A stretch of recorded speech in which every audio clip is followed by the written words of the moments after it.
LP Singh, dean of faculty, department of law, Shri Krishna विश्वविद्यालय Chhatarpur. I delivered my lecture in subject transfer of property. Today my topic is what do you means by transfer of property. संपत्ति अंतरण अधिनियम क्या है, इसके बारे में आज का अध्ययन का मुख्य विषय है. संपत्ति अंतरण अधिनियम 1882 में पहली बार संहिताबद्ध होकर के भारत में लागू हुआ. ये भारत में 1 जुलाई 1872 में लागू किया गया. ये एक ऐसा अधिनियम है जो प्रथम दिन से ही संपूर्ण भारत में एक साथ लागू हुआ. भारत के साथ साथ 5 ऐसे दूसरे विश्व के देश हैं जहां पर ट्रांसफर एंड प्रॉपर्टी लागू है. जैसा कि मेरे टॉपिक से ही विदित है कि what do you means by transfer of property. संपत्ति अंतरण अधिनियम है क्या? तो संपत्ति अंतरण अधिनियम 1882 में लागू होने के पहले, संहिताबद्ध होने के पहले किस तरह से ऐसे संव्यवहार किए जाते थे. तो उस समय प्रेसिडेंसियां थीं, जैसे बंगाल प्रेसिडेंसी थी, मद्रास प्रेसिडेंसी थी. तो जहां प्रेसिडेंसियों में अंग्रेजों द्वारा बनाए गए न्यायालय कार्यरत थे, वहां पर बिन नियमों के अंतर्गत साम्य, न्याय, सद्विवेक के आधार पर निर्णय दिए जाते थे. लेकिन 1882 के बाद संपत्ति अंतरण अधिनियम प्रचलन में आया और इसके अंतर्गत धारा 5, इसका उद्देश्य जो है, संपत्ति अंतरण अधिनियम जब भारत में प्रथम बार 1882 में लागू हुआ, इसका लागू संपूर्ण भारत में 1 जुलाई 1882 को प्रबद्ध हुआ, लागू हुआ. इसके 2 मुख्य उद्देश्य थे. पहला उद्देश्य ये था कि जो जीवित व्यक्ति हैं उन व्यक्तियों के बीच में संपत्ति अंतरण को विनियमित करना था, और दूसरा था कि संविदा विधि के जो प्रोविजंस हैं, संहिता के अंतर्गत जो प्रावधान हैं, उनको अचल संपत्ति के संबंध में वहां तक जो है इसको भी पूरा करना था. तो संपत्ति अंतरण अधिनियम के अंतर्गत अपन देखते हैं कि विस्तार क्या है. तो इसका विस्तार जीवित व्यक्तियों के बीच अन्य जीवित व्यक्तियों के बीच हुए संव्यवहार पर ही लागू होता है, अन्य किसी के संव्यवहार पर लागू नहीं होता. जैसा कि धारा 5 में इसको परिभाषित किया गया है. संपत्ति अंतरण अधिनियम के अंतर्गत संपत्ति की परिभाषा ना तो संपत्ति अंतरण अधिनियम में दी गई है, ना किसी अन्य जो है अधिनियम में इसको परिभाषित किया गया है. केवल ये बताया गया है कि संपत्तियां 2 प्रकार की होती हैं. एक को मूवेबल प्रॉपर्टी, एक को इमूवेबल प्रॉपर्टी कहते हैं.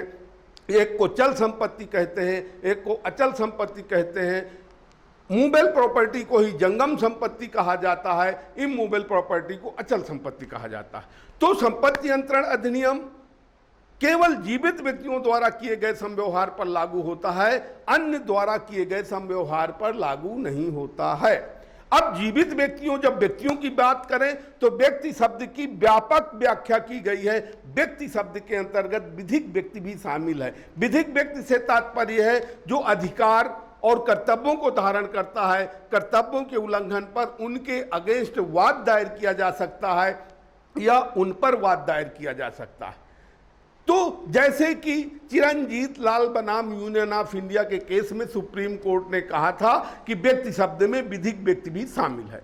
परिभाषा के अनुसार संपत्ति अंतरण अधिनियम की धारा 5 में जो परिभाषित किया गया, उसके अनुसार कोई जीवित व्यक्ति अन्य जीवित व्यक्ति को या स्वयं को तथा अन्य जीवित व्यक्तियों को वर्तमान या भविष्य में कोई चीज हस्तांतरित करता है, अंतरित करता है, उस संव्यवहार को संपत्ति अंतरण कहा जाता है.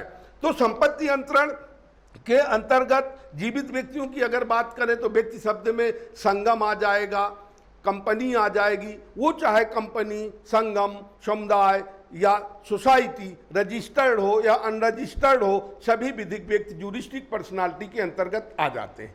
अब इसकी योजना की बात करें कि आखिर ट्रांसफर एंड प्रॉपर्टी कैसे अंतरित होती है, तो ये 2 रूपों में अंतरित होती है. एक को कहते हैं बाई पार्टी एंड दूसरा होता है बाई लॉ. 2 प्रकार से संपत्तियों का अंतरण होता है, bi party and by law. पक्षकारों द्वारा अंतरण और दूसरा होता है विधि द्वारा अंतरण. तो संपत्ति अंतरण का जो समव्यवहार है वो केवल पक्षकारों द्वारा किए गए अंतरणों पर लागू होता है, विधि द्वारा किए गए अंतरणों पर लागू नहीं होता। अब पक्षकारों में भी दो प्रकार के हो गए, living personality and non living personality, जीवित व्यक्ति और मृत व्यक्ति। तो संपत्ति अंतरण अधिनियम का जहां तक संबंध है वो केवल जीवित व्यक्तियों द्वारा किए गए समव्यवहारों पर लागू होता है, मृत व्यक्तियों द्वारा किए गए समव्यवहारों पर लागू नहीं होता है। जीवित व्यक्ति अन्य जीवित व्यक्ति को वर्तमान या भविष्य में जब कोई चीज समव्यवहार करता है तो ऐसे समव्यवहार को संपत्ति अंतरण अधिनियम की धारा 5 के अंतर्गत जो है उसको अंतरण कहा जाता है। अब यहां जब जीवित व्यक्तियों की बात करें तो धारा 54 से 57 तक विक्रय को परिभाषित किया गया। वो विक्रय कर सकता है, बंधक कर सकता है 58 से लेकर के 104 तक। इसके बाद लीज पट्टा आ जाता है, 105 से लेकर के 117 तक पट्टा है। इसके बाद विनिमय है, एक्सचेंज। विनिमय जो है 118 से धारा 118 से 121 तक है। इसके बाद दान आ जाता है 122 से 129 तक। कहने का तात्पर्य एक जीवित व्यक्ति अपने को स्वयं को या किसी, अब प्रश्न ये आता है कि क्या कोई व्यक्ति अपने स्वयं को संपत्ति अंतरित कर सकता है? तो 1929 के संशोधन के पहले व्यक्ति स्वयं को प्रॉपर्टी अंतरित नहीं कर सकता था।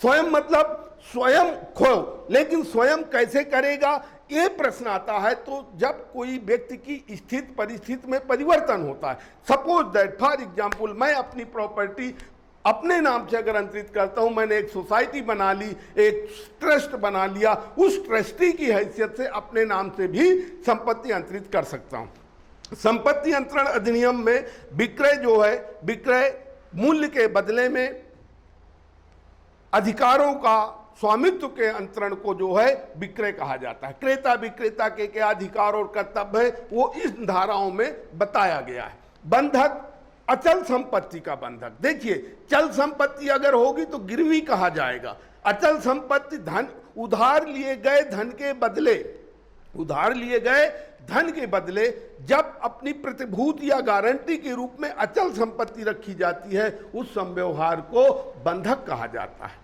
पट्टा हित का अंतरण होता है, उपयोग और उपभोग के अधिकार का अंतरण होता है। जो चाहे पैसा ले लिया गया हो, पैसा देने का वादा किया गया हो, कुछ भाग दे दिया गया हो या कुछ भाग देने का वचन दिया गया हो, ऐसे व्यवहार को पट्टा कहते हैं। उपयोग और उपभोग के अधिकार का अंतरण। विनिमय, एक्सचेंज। एक्सचेंज पैसे के बदले पैसा हो सकता है। 100 का नोट दिया, 10-10 की करेंसी उसने दिया, चेंज किया, ये भी विनिमय है।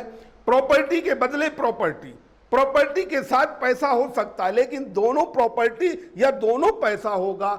ऐसा नहीं होगा कि एक प्रॉपर्टी और एक पैसा हो। इस व्यवहार को विक्रय कहा जाएगा। विनिमय में हमेशा वस्तु के बदले वस्तु, धन के बदले धन के व्यवहार को विनिमय कहा जाता है। दान, दान में हमेशा संविदा करने के लिए सक्षम व्यक्ति द्वारा दान किया जाता है। दान देने वाला व्यक्ति को दाता, लेने वाले को अदाता कहा जाता है। दान हमेशा वर्तमान संपत्ति का होता है, भविष्य में मिलने वाली संपत्ति को दान नहीं कहा जाता। दूसरा आता है मृत व्यक्ति की संपत्ति। मृत व्यक्ति की संपत्ति, यहाँ केवल संपत्ति अंतरण अधिनियम जीवित व्यक्तियों द्वारा किए गए ट्रांजैक्शन या अंतरण पर लागू होता है, मृत व्यक्ति या विधि द्वारा किए गए अंतरणों पर लागू नहीं होता है। मृत व्यक्ति की संपत्ति दो प्रकार से अंतरित होती है, एक को वसीयत कहते हैं, दूसरे को निर्वसीयत कहते हैं। Bill, without bill. बिल के अंतर्गत तो यह है कि व्यक्ति जिसके नाम से प्रॉपर्टी कर जाएगा, उसकी मृत्यु के पश्चात उस व्यक्ति का उसमें अधिकार या उसका हक स्थापित हो जाएगा। निर्वसीति, व्यक्ति चला गया, अब चला जाने के बाद उसने उसके पहले संपत्ति की कोई व्यवस्था नहीं किया, किसी को ट्रांसफर नहीं किया, किसी को दिया नहीं। ऐसी स्थिति में उस व्यक्ति की संपत्ति का जो अंतरण है वो इन 5 प्रकार से होगा। उत्तर प्रदेश जमींदारी अधिनियम के अंतर्गत जो प्रोविजन है उसके अंतर्गत उसकी संपत्ति का अंतरण होगा। हिंदू उत्तराधिकार के अंतर्गत संपत्ति का अंतरण होगा। हिंदू है तो हिंदू विधि के अनुसार होगा, मुस्लिम है तो मुस्लिम विधि के अनुसार होगा। अन्य सुई विधि, अन्य सुई माने अदर पर्सनल लॉ, बहुत सारे ऐसे पर्सनल लॉ विशेष विधियां हैं जो समाज विशेष में प्रचलित हैं, उनके अंतर्गत जो प्रोविजन है, जो प्रावधान है, उसके अनुसार संपत्तियों का जो है अंतरण हो जाएगा। अब आता है विधि द्वारा अंतरण। तो जो विधि द्वारा अंतरण है वो 4 प्रकार से होता है। या तो वसीयत उत्तराधिकार की स्थिति में, कैसे? विधि द्वारा कि उसने वसीयत कर दिया उत्तराधिकारी को तो उसको प्रॉपर्टी मिल जाएगी। दूसरा, निर्वसित उत्तराधिकारी के पक्ष में भी संपत्ति अंतरित हो जाएगी विधि द्वारा। तीसरा होता संपत्ति का संपहरण हो गया, जब्ती हो गई साहब, जब्ती हो गई उसकी। जब्त कैसे हो गया? फोरक्लोजर कैसे हो गया? कोई न्यायालय की डिक्री आई और न्यायालय की डिक्री के अंतर्गत व्यक्ति की संपत्ति को जब्त कर लिया और कुछ टाइम बाद न्यायालय ने उसको ऑक्शन कर दिया, नीलामी कर दिया। इसके बाद दिवालिया की स्थिति। सिविल प्रक्रिया संहिता में यह प्रोविजन है कि अगर किसी व्यक्ति का कोई सूट, कोई वाद, कोई मामला न्यायालय में चल रहा है तो वो व्यक्ति अपने आप को दिवालिया घोषित करा सकता है।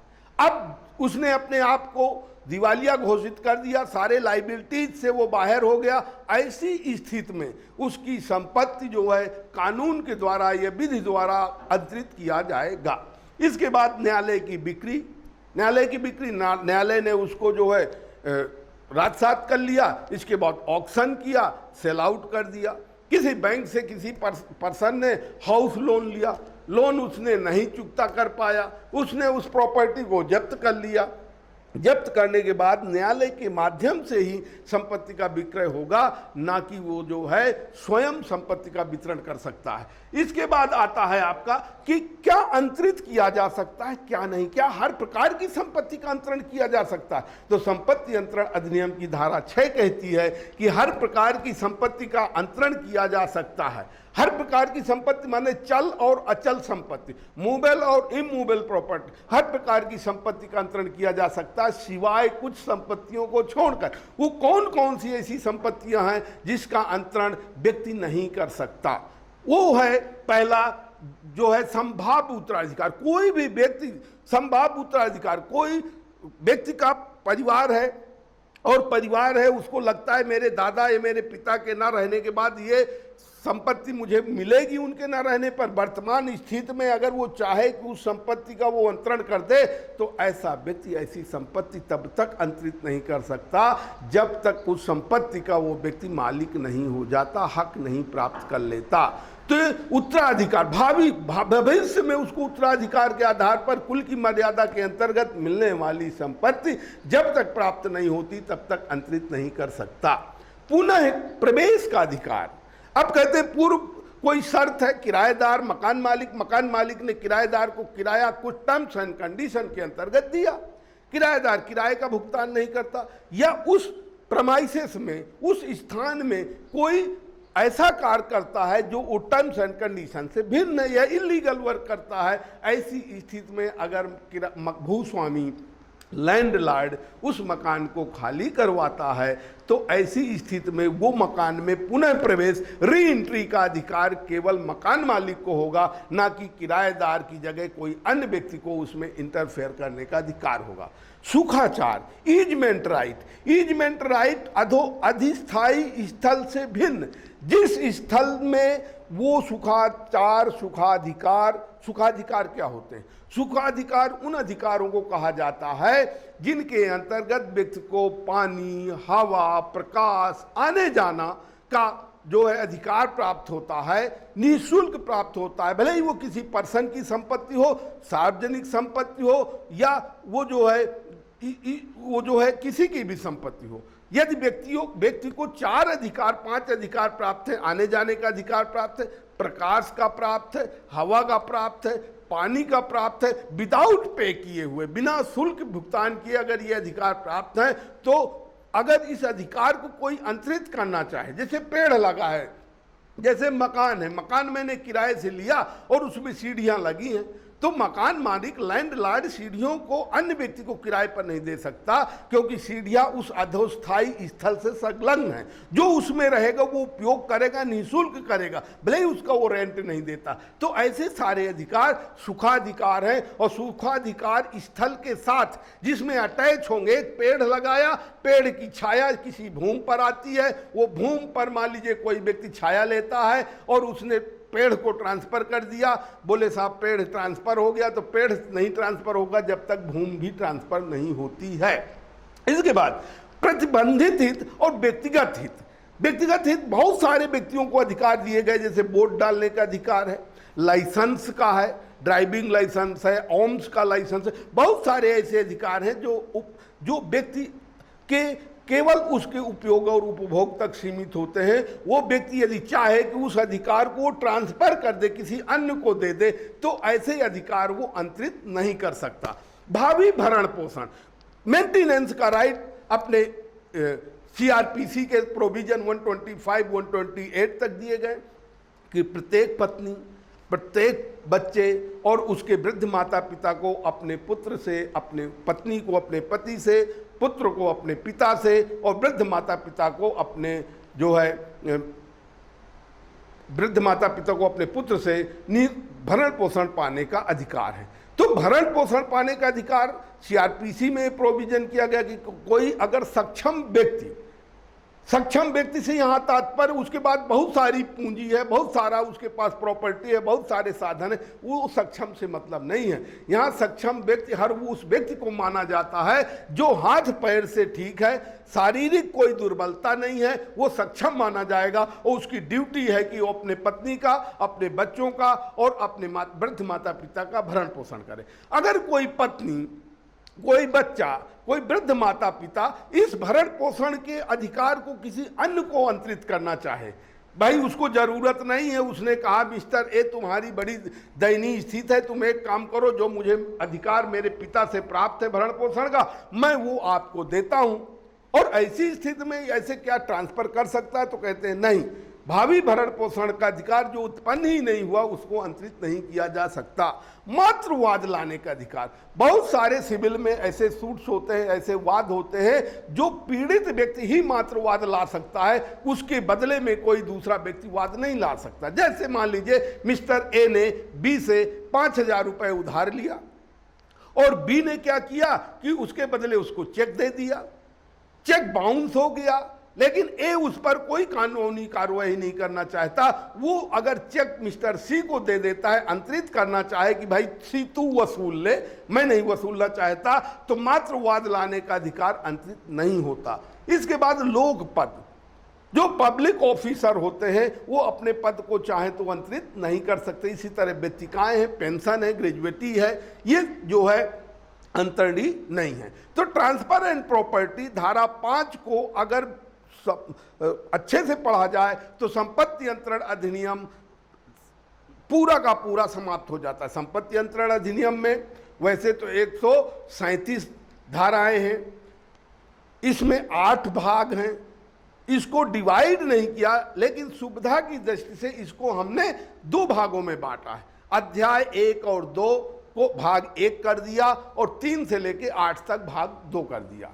तो ट्रांसफर एंड प्रॉपर्टी का सेक्शन 5 को अगर पूरा अच्छे से प्रिपेयर किया जाए तो पूरा ट्रांसफर एंड प्रॉपर्टी इस पर समाहित है, क्योंकि अंतरण की बात करता है कि जब कोई जीवित व्यक्ति अन्य जीवित व्यक्तियों को वर्तमान या भविष्य में हस्तांतरित करता है, अपने अधिकार देता है, उस संव्यवहार को अंतरण कहा जाता है। तो किस अब जीवित व्यक्ति अन्य जीवित व्यक्ति को, क्या अन्य जीवित व्यक्ति में कोई मृत व्यक्ति अजन्मा बालक शामिल हो सकता है? तो यहाँ व्यक्ति शब्द की चूंकि व्याख्या की गई और व्यक्ति शब्द में ज्यूरिस्टिक पर्सनालिटी, विधिक व्यक्ति और जीवित व्यक्ति दोनों आ जाते हैं। तो जब दोनों व्यक्ति आ गए, इसका मतलब अगर कोई व्यक्ति अजन्मे बालक पर या वयस्क को या किसी अन्य पर्सन को भी प्रॉपर्टी अंतरित करना चाहता है जो ज्यूरिस्टिक पर्सनालिटी है, तो क्या डायरेक्ट कर सकता है? तो बोले उसका हित अगर उसमें जो है तो तत्काल उत्पन्न नहीं होता, तो डायरेक्ट ना करके किसी के माध्यम से वो संपत्ति का अंतरण कर सकता है। धारा 6 में ये कहा गया कि क्या क्या अंतरित किया जा सकता है। तो ईच एंड एवरी टाइप, प्रत्येक प्रकार की संपत्ति का अंतरण किया जा सकता है सिवाय इन संपत्तियों को छोड़कर। कौन कौन सी? उसके अंतर्गत कहा गया कि 6-7 बताई गई कि भावी भरण पोषण का अधिकार, मातृवाद लाने का अधिकार, एक ऐसा अधिकार जो केवल उपयोगकर्ता या वादी तक या मात्र उस व्यक्ति तक सीमित है, स्वामी तक ही सीमित है, लोक पद हो गया, पेंशन, ग्रेजुएटी हो गया, तो ये संपत्ति अंतरण अधिनियम में इनको छोड़कर बाकी सब कुछ अंतरित कर सकता। अब अंतरण के अंतर्गत ये आता है कि जब प्रॉपर्टी अंतरित की जाती है तो अंतरण संबंधी जो प्रोविजंस हैं वो कॉन्ट्रैक्ट एक्ट के अंतर्गत, उसके अंतर्गत जो पोषित हैं, उसके अंतर्गत जो आते हैं उसके अनुसार होंगे। कि मतलब संविदा करने के लिए उसमें कहा गया कि सक्षम व्यक्ति होना चाहिए, स्वस्थित होना चाहिए, कौन संविदा कर सकता है। तो उसमें बताया गया है कि ये 5 ऐसे चीजें हैं, शर्तें हैं, कंडीशंस हैं, अगर इनका कोई फुलफिल करता है, इनको पालन करता है तो संविदा करने के लिए सक्षम है। तो क्या है, पहले कहता है कंप्टेंट पार्टी होना चाहिए, सक्षम पक्षकार होना चाहिए। दूसरा कहता है फ्री कंसेंट होना चाहिए, स्वतंत्र सहमत होना चाहिए। तीसरा कहता है लीगल ऑब्जेक्ट होना चाहिए, लीगल कंसीडरेशन होना चाहिए और मिस्टेक नहीं होना चाहिए। अगर ये 5 चीजें नहीं हैं तो संपत्ति अंतरित की जा सकती है। तो संपत्ति अंतरण संबंधी प्रोविजन संपत्ति अंतरण अधिनियम के अंतर्गत है और संविधान के अंतर्गत उसका जो बाकी कार्रवाई है, जैसे रजिस्ट्रेशन की बात आती है कि संपत्ति अंतरित की गई। अब अंतरित की गई तो संपत्ति अंतरण अधिनियम में वैसे तो चल संपत्ति के अंतरण में कोई रजिस्ट्रेशन की जरूरत नहीं है, कोई पंजीयन की जरूरत नहीं है। आपने माल के बदले में, पैसे के बदले में माल दे दिया, समव्यवहार पूरा हो गया। लेकिन अचल संपत्ति के मामले में अगर अचल संपत्ति का मूल्य 100 रुपया उससे अधिक है तो संपत्ति का अंतरण रजिस्टर्ड पंजीयन द्वारा ही किया जाएगा। लेकिन 2 चीजें इसमें आती हैं। पहली चीज ये आती है कि जो सिंपल मॉर्गेज होता है, बंधक के अंतर्गत एक सादा बंधक होता है जिसमें बंधक करता बंधक की गई संपत्ति को अपने पास रखता है। बंधकदार के पास, बंधक करता जो है बंधकदार को संपत्ति का स्वामित्व, उसका कब्जा नहीं देता। ऐसी स्थिति में सिंपल मॉर्गेज भले ही वो संपत्ति की वैल्यू 100 या 100 से बिलो हो, 100 या 100 से कम हो, ईच एंड एवरी कंडीशन में प्रत्येक दशा में रजिस्टर्ड ही होगी। इसी प्रकार से दान, गिफ्ट, 1 रुपए की अचल संपत्ति का दान लिखित रजिस्टर्ड ही होगा। इसके बाद आता है हक विलेखों द्वारा बंधक। जो मॉर्गेज बाई टाइटिल हक विलेखों द्वारा बंधक संपत्ति अंतरण अधिनियम के अंतर्गत कभी लिखित रजिस्टर्ड नहीं होता, क्योंकि उसमें प्रॉपर्टी के डॉक्यूमेंट्स रखे जाते हैं, प्रॉपर्टी मॉर्गेज नहीं की जाती। उस प्रॉपर्टी से रिलेवेंट जो डॉक्यूमेंट्स है, तो संपत्ति अंतरण अधिनियम में सेक्शन 5 इतना इंपॉर्टेंट है, इतना महत्वपूर्ण सेक्शन है कि अगर इस सेक्शन को अच्छे से पढ़ लिया जाए तो पूरा का पूरा एक्ट इस सेक्शन में धारा 5 में समाहित है। इसके बाद एक अनियोज्य दावा आता है, एक्शनेबल क्लेम। अनियोज्य दावा, किसी के पीछे दावा करने का अधिकार पैदा होना। सपोज दैट मिस्टर ए को वाद दायर करने का अधिकार है। मिस्टर ए ने मिस्टर बी से 5000 रुपए उधार लिया, तो मिस्टर ए ही मिस्टर बी से वो पैसे वसूल कर सकता है। लेकिन ए के पास समय नहीं है, उसने मिस्टर सी को जो है बोल दिया कि मिस्टर बी से पैसे ले आओ। अब जो सी दावा करता है मिस्टर बी से, अनुमानित पीछे किसी के पीछे किसी का दावा करने का अधिकार अगर पैदा होता है, वो अनियोज्य दावा है। लेकिन किस तरह की धन की वसूली के दावे की बात करता है, कौन कौन सी संपत्तियां अनियोज्य दावे के अंतर्गत वसूली नहीं की जा सकती। तो पहला कहता है कि मॉर्गेज, बंधक द्वारा उत्पन्न ऋण, गिरवी द्वारा उत्पन्न ऋण, आडमान। आडमान किसको कहते हैं, जो किसी की उस पर, उसकी पोजीशन पर, उस व्यक्ति की पोजीशन पर पैसे का लेन देन होता है। यहाँ ना तो प्रॉपर्टी रहती है, ना वो जो है मॉर्गेज करता है, ना मॉर्गेज और बंधक में भी अंतर है। कहीं कहीं किसी संपत्ति अंतरण अधिनियम की बुक में गिरवी वर्ड लिखा है।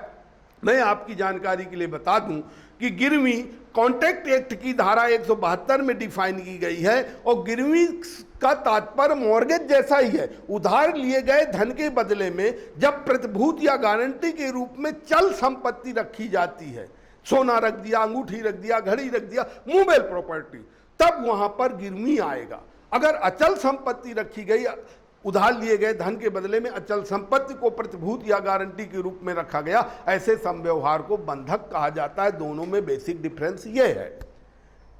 संपत्ति अंतरण अधिनियम में अनियोज्य दावा को इंक्लूड किया जाए तो transfer and property section 1 to 137 total धारा 5 में व्यवस्थित रूप से समाहित है। संपत्ति अंतरण अधिनियम के प्रोविजंस कॉन्ट्रैक्ट एक्ट के समरूप ही हैं, उस जहां पर उनसे संबंधित हैं वहां पर कॉन्ट्रैक्ट एक्ट के समकक्ष इनको जो है या समरूप इनको या इनको ले करके संविदा के प्रोविजन के अनुसार ही इनका व्यवहार किया जाएगा।